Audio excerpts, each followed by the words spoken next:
Good afternoon, welcome to hello doctor. ఇవాల్టి hello doctor లో మనం డిస్కస్ చేసుకోబోయే టాపిక్ సంతానలేమి సమస్యలు. అసలు సంతానలేమి సమస్యలు అంటే ఏంటి? పెళ్ళైన ఎంత కాలానికి మగవాళ్లలో ఆడవాళ్లలో పిల్లలు పుట్టకపోతే సంతానలేమి సమస్యలు అంటారు. అలాగే ఎలాంటి కాజెస్ చూస్తున్నారు ఈ రోజుల్లో డాక్టర్స్, ఆడవాళ్లలో కావచ్చు మగవాళ్లలో కావచ్చు, వాటికి ఎట్లాంటి ట్రీట్మెంట్స్ అవైలబుల్ ఉన్నాయి? అలాగే IUI, IVF అని మనం సర్వసాధారణంగా ఈ మధ్య వింటూ ఉన్నాం. అసలు ఇవంటే ఏంటి, ఎప్పుడు ఈ ట్రీట్మెంట్ చేస్తారు? పూర్తి డీటెయిల్స్ మనకు తెలియజేయడానికి 49 సంతాన సాఫల్యత మరియు పరిశోధన కేంద్రం నుంచి డాక్టర్ మౌనిక గారు మనతో ఉన్నారు. వారిని అడిగి మరిన్ని వివరాలు తెలుసుకుందాం. Hello doctor, welcome to our studio. Thank you. So సంతానలేమి సమస్యలు చాలాసార్లు మనం ఎవ్రీడే డిస్కస్ చేసుకుంటూనే ఉంటాం మనము టాపిక్ వచ్చినప్పుడు. సో పెళ్ళైన ఎంత కాలానికి పిల్లలు పుట్టకపోతే మనము సంతానలేమి సమస్యలుగా పరిగణించవచ్చు? ఇన్ఫర్టిలిటీ ప్రాబ్లం ఉంది ఒక కపుల్కి అని ఎప్పుడు చెప్తామంటే అండి, హస్బెండ్ అండ్ వైఫ్ 1 year వరకు రెగ్యులర్గా అన్ప్రొటెక్టెడ్ ఇంటర్కోర్స్లో వీక్కి అట్లీస్ట్ ఒక 2-3 times కలుస్తూ ట్రై చేసిన తర్వాత కూడా ప్రెగ్నెన్సీ కలగలేదు అంటేనే ఇన్ఫర్టిలిటీ సమస్యతో బాధపడుతున్నారు అని చెప్పొచ్చు అనమాట. కానీ ఈ సమస్యలేమి అన్నది అందరికీ ఈ 1 year అని ఉండదు. ఎందుకంటే లేడీ వయసు ఎక్కువగా ఉంది, 35 years కంటే ఎక్కువగా పెద్ద వయసు లేడీ అంటే మాత్రం 6 months వరకే వెయిట్ చేసి కన్సల్ట్ అవ్వాలని చెప్తామండి. దీంట్లో కూడా కొన్ని క్రైటీరియా ఉంటాయి. అవి ఏంటి అంటే, లేడీకి సైకిల్స్ రెగ్యులర్గా ఉన్నాయా, హస్బెండ్ అండ్ వైఫ్ కలిసేటప్పుడు ఆ సెక్షువల్ ఇంటర్కోర్స్ యాక్ట్లో ఏమన్నా వాళ్ళకు డిఫికల్టీస్ లేదా డిస్టర్బెన్సెస్ ఏమైనా ఫేస్ చేస్తున్నారా, ఇవన్నీ కూడా ఇనీషియల్గానే మనం డిస్కస్ చేసుకోవాలి కపుల్తో. కొంతమంది ఏంటి అంటే పర్సనల్ ఇష్యూస్తో దే డోంట్ కమ్ ఫార్వర్డ్. అసలు ఆ సెక్షువల్ యాక్ట్ అసలు జరుగుతుందా, పెనట్రేటివ్ ఇంటర్కోర్స్ అసలు జరుగుతుందా, అది కాకుండా లేడీకి రెగ్యులర్ సైకిల్స్ రావట్లేదు. ఇలా ఉన్నప్పుడు ఏమవుతుందంటే, నీటి బుడగల సమస్యతో బాధపడే లేడీస్ ఎవరైతే ఉంటారో PCOD వాళ్ళకు 2-3 monthsకి ఒకసారి మాత్రమే వాళ్ళకి పీరియడ్స్ అన్నవి వస్తూ ఉంటాయి. ఇలాంటి టైంలో ఏమవుతుందంటే ఎవ్రీ మంత్ తనకి ఎగ్ అనేది రిలీజ్ అవ్వట్లేదు.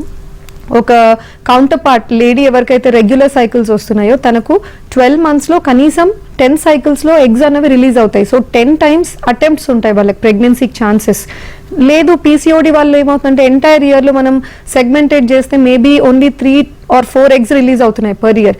వీళ్ళలో అటెంప్ట్స్ అట్ ప్రెగ్నెన్సీ బాగా తగ్గిపోతాయి అనమాట. దానివల్ల కూడా ఈ ప్రెగ్నెన్సీ రావడం కష్టంగా ఉంటుంది. అందుకని 1 year వరకు వెయిట్ చేసి కావట్లేదంటే, లేదా పీరియడ్స్ కరెక్ట్గా లేవు, వేరే ఏమన్నా ప్రాబ్లమ్స్ ఉన్నాయంటే ఈ 1 year పీరియడ్ కంటే ముందే కన్సల్ట్ అవ్వాల్సి ఉంటుంది కపుల్. ఓకే, అంటే మేల్ అండ్ ఫీమేల్ని కంపేర్ చేస్తే ఎవరిలో ఎక్కువగా ప్రాబ్లమ్స్ చూస్తున్నారు?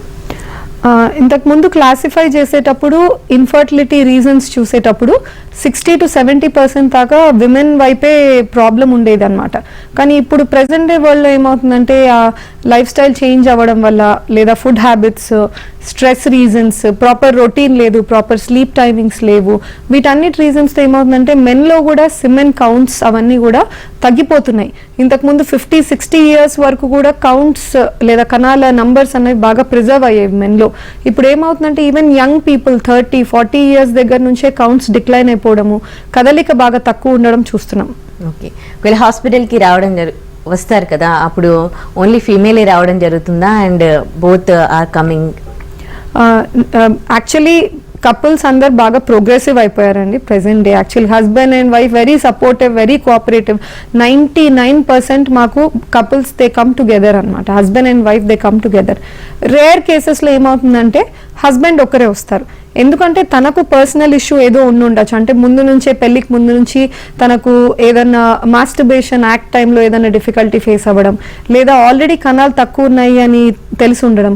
చిన్న వయసులో కొంతమందికి అన్డిసెండెడ్ టెస్టిస్ అన్న ప్రాబ్లం ఉంటుంది. అంటే పుట్టినప్పుడే బీజాల్లోకి డిసెండ్ కావన్నమాట, స్క్రోటంలోకి టెస్టిస్ అన్నది డిసెండ్ అవ్వలేవు కంప్లీట్గా, ఎంటీ స్క్రోటల్ సాక్స్ ఉంటాయి. వీళ్ళకి ఆల్రెడీ తెలిసి ఉంటుంది ఆ కండిషన్. ఆ కండిషన్కి ఏదన్నా సర్జరీ అయి ఉంటుంది. అలా అయినప్పుడు ఏమవుతుందంటే పెళ్లికి ముందే వాళ్ళు కౌన్సిలింగ్ తీసుకోవాలనుకుంటారు, వాట్ ఆర్ ద ఛాన్సెస్ లేదా అట్ ప్రెగ్నెన్సీ అనేది తెలుసుకోవాలనుకుంటారు. అలాంటి సందర్భాల్లో హస్బెండ్ ఒక్కరు వస్తారు. అలా వచ్చినా కూడా ఇట్స్ పాసిబుల్ అండి. ఎందుకంటే ఆండ్రాలజిస్ట్ అని ప్రతి ఫర్టిలిటీ సెంటర్లో మగవాళ్ళకు ప్రత్యేకంగా ప్రాబ్లమ్స్ అటెండ్ అవ్వడానికి ఆండ్రాలజిస్ట్ అన్నారు ఉంటారు. సో వాళ్ళు ఇండిపెండెంట్గా మెన్ని కూడా కన్సల్ట్ అవుతే వాళ్ళు ప్రాబ్లం ఏంటి అనేది తెలుసుకొని ట్రీట్మెంట్ అనేది ఆఫర్ చేస్తారు. ఓకే, కాలర్స్ లైన్లో ఉన్నారు, కాల్స్ తీసుకుందాం. జంగారెడ్డిగూడెం నుంచి హారిక గారు ఉన్నారు. హారిక గారు మాట్లాడండి డాక్టర్ గారితో. హలో మేడం, నమస్తే అండి. హలో హలో మేడం, నమస్తే అండి. హలో హారిక ఉన్నారా? ఉన్నాను మేడం, నమస్తే. మాట్లాడండి, మీ ఆడియో చాలా లోలో వస్తుంది, కొంచెం గట్టిగా మాట్లాడరా? హలో చెప్పండి హలో. హారిక గారు. మేడం నమస్తే అండి. నమస్తే అండి, చెప్పండి. నా ఏజ్ ఇప్పుడు 26 మేడం. ఏంటండి? హలో. మళ్ళీ చెప్పండి. నా ఏజ్ 26 మేడం. ఇప్పుడు ఓకే అండి. మంత్లీ డేట్స్ డిఫరెంట్ డేట్స్ కి పీరియడ్స్ రావడం జరుగుతుంది మేడం. ఓకే అండి. ఆల్రెడీ నాకు 2 కిడ్స్ ఉన్నారండి, 2 పిల్లలు ఉన్నారు. మ్మ్. అయితే ఆ నెల అట్లా డేట్స్ మారడం వల్ల చాలా ఇబ్బందిగా ఉంటుందండి. దానికి ఏమైనా సొల్యూషన్ ఉంటుందా మేడం? ఓకే అండి, మీకు ఆల్రెడీ 2 పిల్లలు ఉన్నారు, ఇప్పుడు పీరియడ్స్ కరెక్ట్గా టైంకి రావట్లేదు అంటున్నారు కదా. రీజన్స్ ఎన్నో ఉండొచ్చు అండి. కొంతమందికి నీటి బుడగల సమస్య పీరియడ్ స్టార్ట్ అయినప్పటి నుంచి ఉంటుంది అని లేదు. ఇన్ఫ్యాక్ట్ ఒక కిడ్ లేదా 2 పిల్లలు డెలివరీ అయిన తర్వాత ఏమవుతుందంటే మన బరువులో బాగా వేరియేషన్స్ వస్తాయి. ఇంతకు ముందు ఉన్నంత వెయిట్ ఉండకపోవచ్చు, మనం వెయిట్ పుట్ ఆన్ అయి ఉండొచ్చు, బరువు ఎక్కువ ఉండొచ్చు, దానివల్ల పీసీఓడి ప్రాబ్లమ్స్ రావడం. ఇది కాకుండా ఇంకొకటి ఏంటంటే కొంతమంది 2 డెలివరీస్ అయ్యాక మళ్ళీ ప్రెగ్నెన్సీ రాకూడదు అని ఫ్యామిలీ ప్లానింగ్ సర్జరీ వెళ్ళరు, కానీ కాపర్ టీ అలా పెట్టించుకుంటారనమాట యూట్రస్లో. ఆ కాపర్ టీ పెట్టుకున్నప్పుడు కూడా ఒక ఫస్ట్ 5-6 మంత్స్ వరకు ఇలా ఇర్రెగ్యులర్ సైకిల్స్ రావడం లేదా బ్లీడింగ్ ఎక్కువగా అవ్వడం చూస్తూ ఉంటాం. మీ కేసులో మీరు కాపర్ టీ అలాంటివి ఏవి పెట్టుకోలేదు, లేదా ప్రెగ్నెన్సీ ప్రివెన్షన్ కోసం టాబ్లెట్స్ ఏం వాడట్లేదు, అయినా కూడా ఇలా పీరియడ్స్ కరెక్ట్గా రావట్లేదంటే కొంచెం మీరు థైరాయిడ్ టెస్ట్ చేయించుకోండి, ప్రొలాక్టిన్ అన్న హార్మోన్ టెస్ట్ చేయించుకోండి. అవసరమైతే ఒక స్కాన్ కూడా చేయించుకొని నిజంగా ఈ నీటి బుడగల సమస్య ఉందా, లేదా గర్భసంచి గోడల్లో ఏమైనా ఫైబ్రాయిడ్స్ గడ్డలు లాంటివి ఏమైనా స్టార్ట్ అయ్యాయా పెథాలజీ, వాటి వల్ల ఏమైనా అవుతుందా అన్నది చూసుకోండి. అన్ని ఆర్గానిక్ కాజెస్ ఏం లేవు అన్నది రూల్ అవుట్ అయితే మాత్రం హార్మోనల్ వ్యత్యాస, plain progesterone supplements every month last ఒక 10 to 15 days పెడతారు. అట్లా ఒక 3-4 సైకిల్స్ తీసుకుంటే మీకు బెనిఫిట్ ఉండొచ్చు. మరో కాలర్ భువనగిరి నుంచి అనిల్ గారు లైన్ లో ఉన్నారు. హలో మేడం నమస్కారం మేడం. హలో అనిల్ గారు. Madam hello hello madam.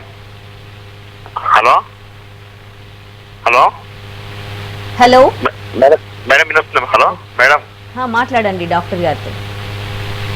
Madam మాకు మ్యారేజ్ 6 years అయింది మేడం. Okay sir. అంటే ట్రీట్మెంట్ తీసుకున్నాం. మా భార్య గర్భశయంలో దిల్లాకరంలో కన్నగిరిందంట మధ్యలో. ఓకే అండి. అది ట్రీట్మెంట్ తీసుకుని ఖచ్చితంగా అవుతారు, కానీ కొద్దిగా మీరు వెయిట్ చేయాలని చెప్పారు. ఓకే అండి. అది దానివల్ల మళ్ళీ సర్జరీ చేయొచ్చా మేడం? ఓకే అండి. సర్జరీ చేయొచ్చా అని మధ్యలో. ఓకే, సెప్టమ్ అడ్డు గోడలాగా ఉంది అన్నారా అండి గర్భసంచిలో? ఉందంట. ఓకే అండి. యాక్చువల్గా అందరూ లేడీస్ వాళ్ళ మదర్ వూంబ్లో ఉన్నప్పుడు ఫీటస్గా 2 ట్యూబ్స్ లాగా ఉంటాయండి. యాక్చువల్గా పారామీసోనెఫ్రిక్ డక్స్ అంటాం. ఈ 2 ట్యూబ్స్ వచ్చి కలిసి మధ్యలో ఉన్న గోడ కంప్లీట్గా తొలగిపోవాలన్నమాట. అప్పుడు మనకు గర్భసంచి అన్నది ఏర్పడుతుంది. కొంతమందిలో ఏమవుతుందంటే ఈ 2 ట్యూబ్స్ కలుస్తాయి, గర్భసంచి అన్నది ఫామ్ అవుతుంది, కానీ ఈ మధ్యలో ఉన్న అడ్డు కూడా మిగిలిపోతుంది అనమాట. సెప్టేట్ యూట్రస్ అంటారు. ఇలా మిగిలిపోయినప్పుడు ఖచ్చితంగా దీనివల్లే ప్రెగ్నెన్సీ రావట్లేదు అని 100% చెప్పలేము, కానీ 50-60% వరకు దీనివల్ల అయ్యి ఉండొచ్చు. లేదా కొంతమందిలో ఏమవుతుందంటే ఇలా అడ్డు కూడా ఉండి ప్రెగ్నెన్సీస్ వస్తాయి కానీ నిలబడవు అనమాట. Second trimester 5th month 6th month దగ్గర మిస్క్యారేజ్ అయిపోతూ ఉంటాయి. ఎందుకంటే మాయ కూర్చోవడానికి లేదా బేబీ పెరగడానికి ఇనఫ్ స్పేస్ ఉండదు ఇది ఉన్నప్పుడు. సో మీరు హిస్ట్రోస్కోపీ అని ప్రొసీజర్ ఉంటుంది. కింద యూట్రస్ లోపల కెమెరా పెట్టి అదే టైంలో సిజర్స్తో ఆ సెప్టమ్ అన్నది తొలగించేసుకొని మీరు ప్రెగ్నెన్సీకి ట్రై చేయడం డెఫినెట్లీ అడ్వైజబుల్. ఎందుకంటే సిగ్నిఫికెంట్ సెప్టమ్ ఉన్నప్పుడు మీకు రేపు ప్రెగ్నెన్సీ వచ్చినా ప్రోగ్నోసిస్ అంటే నిలబడే ఛాన్సెస్, మిస్క్యారేజెస్ ఎక్కువ ఉంటాయి. లేదా 6th monthలో వెళ్ళి సడన్గా బేబీ గ్రోత్ సరిగ్గా లేదు, మాయ ముందే సపరేట్ అయిపోవడం, ఇలాంటి కాంప్లికేషన్స్ రావచ్చు.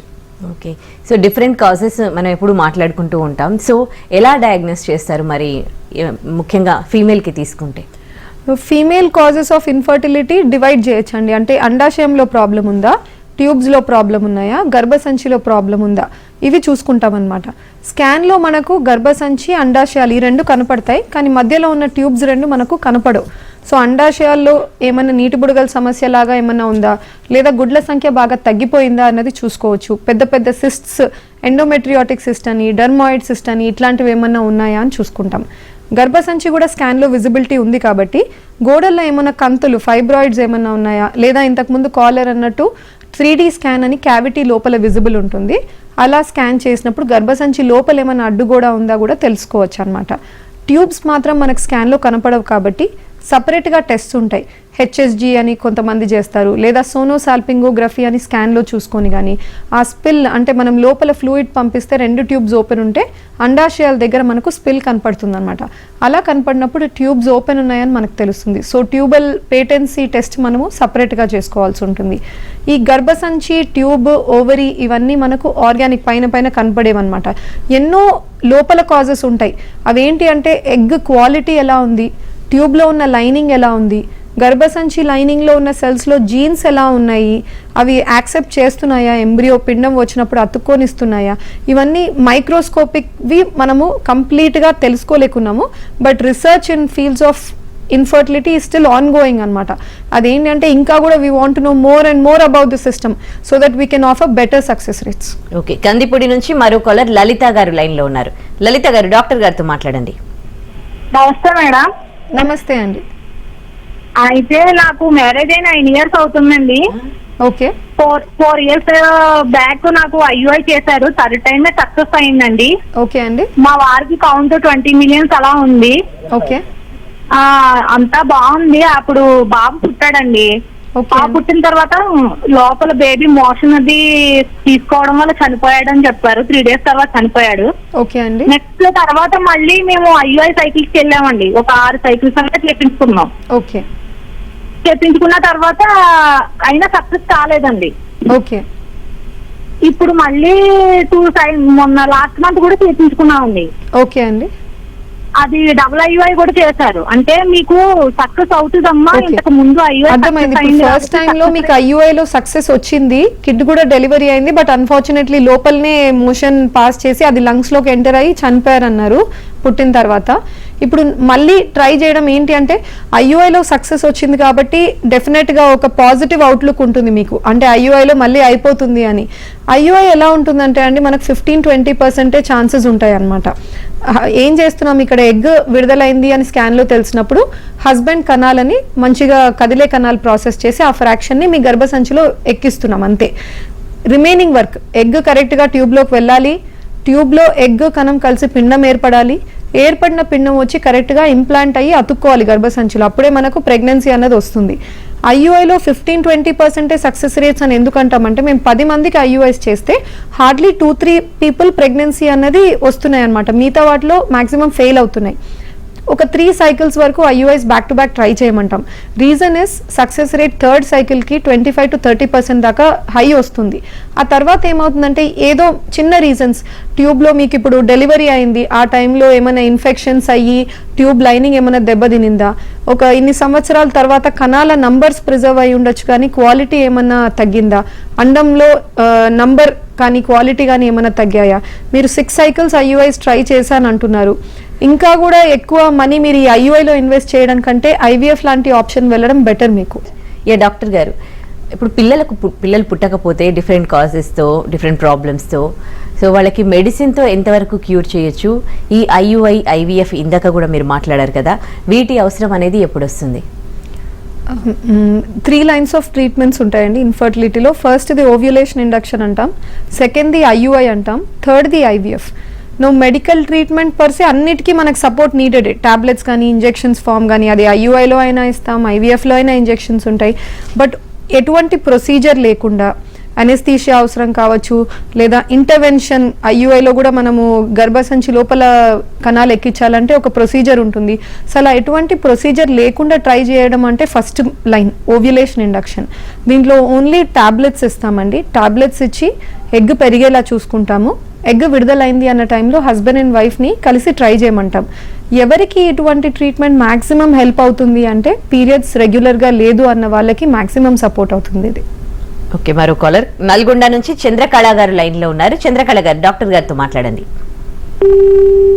కాల్ డిస్కనెక్ట్ అయినట్టుంది. సో కాకపోతే ఇలాంటి టెస్ట్లు చేయించుకోవడానికి హాస్పిటల్కి రావాలంటే కపుల్ ఇద్దరు కూడా, సో వాళ్ళు టైం స్పెండ్ చేయాల్సి వస్తుందా హాస్పిటల్లో? ఎస్ అండి, డెఫినెట్లీ. ఎందుకు అంటే ఇక్కడ మల్టిపుల్ విజిట్స్ ఉంటాయి అనమాట. It's not once in while ఏదో ఫీవర్ వచ్చింది ఒకసారి వచ్చారు తీసుకొని వెళ్ళిపోయారు, మళ్ళీ 3 months తర్వాత యో కమింగ్, అట్లా కాదు. రెగ్యులర్ మంత్లో ఏంటి అంటే ఎగ్ గ్రోత్ ఎలా అవుతుంది, గర్భసంచి పొర ఎలా రెస్పాండ్ అవుతుంది అన్నది పిలుస్తూ ఉంటాం అనమాట. ఎక్కువగా లేడీస్ రిక్వైర్మెంట్ ఉంటుంది, వచ్చి వెళ్తూ ఉండాలి. హస్బెండ్ విజిట్స్ చాలా తక్కువ ఉంటాయి. ఒకటి కణాల పరీక్ష కోసం రమ్మంటాము, కౌన్సిలింగ్ చేసుకొని ఏ ట్రీట్మెంట్ ప్లాన్ డిసైడ్ అవుతున్నాము అన్నప్పుడు ఇద్దరు ప్రెసెంట్ ఉంటే బెటర్ అనమాట. They will be able to take a decision better. తీసుకున్న తర్వాత ఏదైతే ట్రీట్మెంట్ ఉందో, ఇప్పుడు ఐయుఐ లాంటి ట్రీట్మెంట్ వెళ్తున్నారు అనుకోండి, ఏ రోజైతే ఐయుఐ ప్లాన్ ఉందే ముందే చెప్తాం వైఫ్కి, ఆ ఒక్క రోజు హస్బెండ్ వస్తే సరిపోతుంది. వర్కింగ్ లేడీస్కి కూడా వీ ట్రై టు మినిమైజ్ అనమాట visits, the number of visits. ఎందుకంటే వాళ్ళకు ఆఫీస్ నుంచి ఆఫ్ తీసుకోవడం అవన్నీ ఎక్కువ ప్రాబ్లమ్స్ ఉంటాయి కాబట్టి we are usually available on all days. We are available on weekends, we are available festivals టైంలో. సో ఎవరైతే కొంచెం ఈ వీక్ డేస్ ప్రాబ్లం అవుతుందంటే they can come down on Saturday or Sunday when their office is not there. Okay, Chandrakala గారు line లో ఉన్నారు. చంద్రకళ గారు మాట్లాడండి డాక్టర్ గారితో. హలో మేడం చెప్పండి అండి. హలో మేడం, నాకు ఇప్పుడు 19 ఏళ్ళు అవుతుంది మ్యారేజ్ అయ్యి. ఓకే అండి. అప్పటి నుంచి ఒక 4 ఏళ్ళ దాకా బాగానే వచ్చింది పీరియడ్. తర్వాత 5 వారం రోజులు అట్లా ముందు వచ్చింది 4 ఏళ్ల నుంచి. ఓకే అండి. ఇప్పుడు ఈ నెల రాలేదు. మరి ప్రాబ్లం ఏంటి అనేది అర్థం కావట్లేదు. మీ వయసు ఎంత అండి? 36 ఇయర్స్. ప్రెగ్నెన్సీ టెస్ట్ ఏమైనా చేసి చూసుకున్నారా ఆల్రెడీ? చూసుకున్నాను. ఓకే అండి. మీరు చెప్పి ఇప్పుడు ఏజ్ 36 ఇయర్స్ అంటున్నారు. ఫస్ట్ 4 ఇయర్స్ కరెక్ట్ గా వచ్చాయి, ఆ తర్వాత నుంచి కొంచెం అటు ఇటుగా అవుతుంది పీరియడ్ అని. నో పీరియడ్ ఇంకా తొందరగానే వస్తుంది అన్నారు, 25-26 డేస్కే, టైం కంటే ముందే. యావరేజ్ డ్యూరేషన్ ఎక్కువ మందిలో ఎలా ఉంటుందంటే 28 to 30 డేస్ ఉంటుందండి. 30 డేస్ లేదా 28 డేస్కి ఒకసారి పీరియడ్ రావడం. కొంతమందికి ఏంటి అంటే ఫస్ట్ నుంచే 35 డేస్కి ఒకసారి అట్లా లాంగర్ పీరియడ్ ఉండొచ్చు. నార్మల్ ఇనీషియల్గా 28-30 డేస్ ఉండి తర్వాత ఇలా షార్ట్ సైకిల్స్ తొందరగా వస్తుందంటే, ఒకటి మనం గుర్తుపెట్టుకోవాల్సింది ఏంటి అంటే మీ అండాశయాల్లో గుడ్ల నంబర్స్ అనమాట. గుడ్ల సంఖ్య ఎప్పుడైతే తగ్గిపోతున్నాయో ఈ సైకిల్స్ కూడా షార్ట్ అయిపోతాయి. ఎందుకంటే గుడ్డు తొందరగా సెలెక్ట్ అవ్వడం, తొందరగా విడుదల అవ్వడం. మనం అనుకునేది పీరియడ్ మధ్యలో 14th day 15th day egg release అవుతుంది, ఆ టైం కలిస్తే ప్రెగ్నెన్సీ ఛాన్సెస్ అని మన ఐడియా ఉంటుంది. బట్ ఎప్పుడైతే మీకు పీరియడ్ 25 డేస్కి ఇలా వస్తుందో, మీరు 14 డేస్ మైనస్ చేస్తే 10th డే అంటే 10th డే 8th డే చాలా తొందరగా ఎగ్ అనేది విడుదల అయిపోతుంది. మీరు ఇలా అవుతున్నాయి కాబట్టి సైకిల్స్ ఒకసారి వెళ్ళి AMH అని ఒక టెస్ట్ ఉంటుంది, మీ గుడ్ల సంఖ్య తగ్గిపోతుందా అని చూసుకోవడానికి. అదే కాకుండా స్కాన్లో నిజంగా ఎగ్స్ తక్కువ ఉన్నాయా ఇవి చూసుకొని మీరు కొంచెం ట్రీట్మెంట్ని తొందరగా తీసుకోవాలి. అంటే 1 year తర్వాత చూద్దాము అని అట్లా లిబర్టీ లేకుండా తొందరగా వెళ్ళి తొందరగా మీరు ట్రీట్మెంట్స్ తీసుకుంటే ప్రెగ్నెన్సీ కూడా ఈజియర్గా ప్లాన్ అవుతుంది. ట్యూబల్ ప్రాబ్లమ్స్లు కూడా మాట్లాడుకున్నాం కదా, సో మరి వాటికి ఎట్లాంటి ట్రీట్మెంట్ ఉంది? ట్యూబల్ ప్రాబ్లమ్స్ డిఫరెంట్ టైప్స్ ఉండొచ్చు అండి. ఒకటి ట్యూబ్స్లో బ్లాక్ ఉంది అని తెలియడం, అది సింగిల్ ట్యూబ్లో కావచ్చు లేదా బోత్ సైడ్స్ ట్యూబ్స్లో కావచ్చు. ఆ site of block is important. Proximal అంటాం, అంటే గర్భసంచి దగ్గర ఎంట్రీ పాయింట్లో బ్లాక్ ఉందా, కోర్స్లో మధ్యలో బ్లాక్ ఉందా, లేదా డిస్టల్ పార్ట్ ఏదైతే అండాశయం వైపు ఉందో అక్కడ బ్లాక్ ఉందా. ఎప్పుడు కూడా ఈ proximal blocks better to resolve అనమాట. ఎందుకంటే ఈ గర్భసంచి వైపు ఉన్న బ్లాక్స్ ఏమవుతాయంటే మ్యూకస్ వల్ల లేదా మనం టెస్ట్ చేసే టైంలో భయంతో నొప్పితో ట్యూబ్ కాంట్రాక్ట్ అయిపోయి స్పాజంలో వెళ్ళిపోవడం వల్ల అవుతాయి. ఇలా ప్రాక్సిమల్ బ్లాక్స్ ఉన్న వాళ్ళకి మనకు సెలెక్టివ్ ట్యూబల్ క్యాన్యులేషన్ అని ఉంటాయి. ఒక గైడ్ వైర్, ప్లయబుల్ వైర్ ఉంటుంది, అది తీసుకెళ్ళి క్లియర్ చేసే పద్ధతి ట్రై చేస్తాం. అదే వేరే రీజన్స్ ఉన్నాయనుకోండి, మిడ్ బ్లాక్ లేదా డిస్టల్ ట్యూబల్ బ్లాక్, ఇవి ఎక్కువగా ఇన్ఫెక్షన్ రీజన్స్ వల్ల లేదా గర్భసంచి లోపల ఉండాల్సిన లైనింగ్ వెళ్ళి ట్యూబ్ మీద బయట పేగుల మీద కూర్చున్నప్పుడు కింకింగ్ అతుకులు చేరుకొని ట్యూబ్ చాలా డిస్టార్ట్ అయిపోతుంది అనమాట. అలా డిస్టార్షన్ వల్ల కూడా బ్లాక్స్ క్రియేట్ అవుతాయి. ఇటువంటి blocks usually attempting to like solve it through medical treatment or surgical treatment is going to be risky. ఇలాంటి కేసెస్లో న్యాచురల్ పద్ధతుల కంటే డైరెక్ట్గా ట్యూబ్తో అవసరం లేకుండా మనం ప్రెగ్నెన్సీ తెచ్చుకునే IVFకి వెళ్ళడానికి ఎక్కువగా సజెస్ట్ చేస్తాం. ఓకే, మరో కాలర్ చిత్తూరు నుంచి గిరీష్ లైన్లో ఉన్నారు. గిరీష్ గారు మాట్లాడండి. గుడ్ మార్నింగ్ అండి. టీవీ వాల్యూమ్ మ్యూట్లో పెట్టండి గిరీష్ గారు. హలో అండి, చెప్పండి.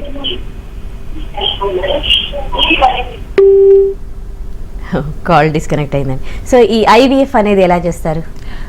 IVF టెస్ట్ ట్యూబ్ బేబీ పద్ధతి అండి. ఇది కూడా సింపుల్, ఎక్కడ కూడా అడ్మిట్ అవ్వాల్సిన అవసరము అట్లా ఏమి ఉండదు.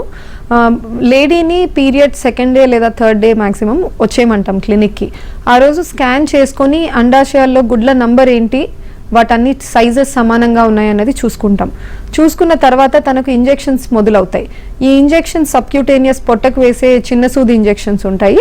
యావరేజ్గా 10 to 12 days దాకా నడుస్తాయి తనకి. మధ్య మధ్యలో మేము స్కాన్స్ చేసుకుంటూ ఎగ్ సైజెస్ ఎలా పెరుగుతున్నాయి అన్నవి కూడా చూసుకుంటూ ఉంటాం. ఎప్పుడైతే అన్ని ఎగ్ సైజెస్ ఒక అప్రాక్సిమేట్లీ 17 millimeters అరౌండ్ దేర్ వచ్చాయి అన్నప్పుడు తనకు ట్రిగర్ ఇంజెక్షన్ ఇస్తాం. ఎందుకంటే మనకు స్కాన్లో కనపడేది ఎగ్ కాదు, బయట ఉన్న ఫాలికల్ అన్నమాట. బయట బ్యాగ్ మాత్రమే కనపడుతుంది. ప్రతి బ్యాగ్కి ఎగ్ లోపల గోడ కత్తుకొని ఉంటుంది. ట్రిగర్ ఇచ్చినప్పుడు ఈ ఎగ్ విడుదలయ్యి లోపల ఫ్లోట్ అవ్వడం స్టార్ట్ అవుతుంది. పికప్ తీసుకెళ్ళినప్పుడు లేడీకి మత్తు ఇచ్చి ప్రతి ఫాలికల్లో మేము నీడల్ ఎంటర్ చేసి లోపల ఉన్న ఫ్లూయిడ్ని బయటికి తీస్తాం. ఆ ఫ్లూయిడ్లో మేము వెతుకుతాం ఎగ్ కోసం. రిలీజ్ అయిన ఎగ్ ఫ్లోట్ అవుతూ ఉంటుంది కాబట్టి అలా దొరికిన ఎగ్ లోపల హస్బెండ్ స్పర్మ్ని ఇంజెక్ట్ చేసి ఎంబ్రియో తయారు చేస్తాం. ఇలా మల్టిపుల్ ఫాలికల్స్ ఉంటాయి కాబట్టి వి గెట్ మెనీ ఎగ్స్. అన్ని ఎగ్స్లో మేము స్పర్మ్స్ ఇంజెక్ట్ చేసినప్పుడు ఒక 3 days తర్వాత వాళ్ళకు ఎన్నో ఎంబ్రియోస్ తయారవుతాయి. తయారైన ఎంబ్రియోస్ కొంతమంది అదే మంత్లో ఫ్రెష్ ట్రాన్స్ఫర్ చేసుకోవచ్చు, లేదా ఫ్రీజ్ చేసుకొని లాటర్ మంత్స్లో ఎప్పుడైతే లైనింగ్ బాగుంది, ప్యాటర్న్ బాగుంది, అంతా ఫేవరబుల్గా ఉంది అన్నప్పుడు అప్పుడైనా ఫ్రోజన్ ఎంబ్రియో ట్రాన్స్ఫర్ చేసుకోవచ్చు. ఓకే, మరో కాలర్ సిద్దిపేట నుంచి అర్చన గారు. అర్చన గారు మాట్లాడండి డాక్టర్ గారితో. హలో డాక్టర్ గారు, నమస్తే అండి. నమస్తే అండి. నేను సిద్దిపేట నుంచి అర్చన మాట్లాడుతున్నాను. హలో అండి, చెప్పండి. అయితే నాకు 3 years బ్యాక్ యాక్సిడెంట్ అయిందండి. నాకు 6 ఉండే అబౌట్ అయిపోయింది. ఓకే. అబౌట్ అయినప్పటి నుంచి నేను ఇంకా ప్రెగ్నెన్సీ ప్లాన్ చేయలేదు. ఎందుకంటే నెయిల్స్ ఉన్నాయంట నాకు, 2 nails అన్నట్టు, అంటే 2 nails ఉన్నాయి అపోజిట్. So 3 years